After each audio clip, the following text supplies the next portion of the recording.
Monta la polemica sulla descrizione di Agrigento in una guida turistica edita da Feltrinelli dedicata alla Sicilia. Secondo quanto si legge, la città dei templi ha uno scarso senso di identità, le statistiche del governo indicano che Agrigento è una delle città più povere d'Italia e non risulta una sorpresa apprendere che qui gli atteggiamenti di tipo mafioso sono ben radicati. Nessun pericolo si legge ancora per i turisti, solo una maggiore tendenza tra i ristoratori rispetto al resto della Sicilia a perpetrare piccole truffe. E subito scatta la reazione di fuoco del sindaco di Agrigento, Lillo Firetto, che afferma: chiederò alla prestigiosa casa editrice Feltrinelli di proporre a Ross Belfort una riscrittura della guida sulla Sicilia, più rispettosa della genuina e generosa gente di Agrigento e della Sicilia, che non merita di certo di essere qualificata in questo modo, ma soprattutto non lo meritano i tanti lavoratori che onestamente, tra tante difficoltà, si guadagnano da vivere.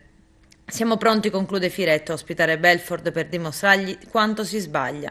Critico anche il presidente della Confcommercio Sicilia, Francesco Piracarella, che ha infatti preannunciato delle azioni legali nei confronti della guida edita da Feltrinelli per diffamazione. La guida è, afferma Picarello, un'offesa ai commercianti onesti, a coloro che credono nel lavoro e a quelli che si sono battuti per anni affinché il buon nome della Sicilia non venisse necessariamente affiancato alla parola mafia.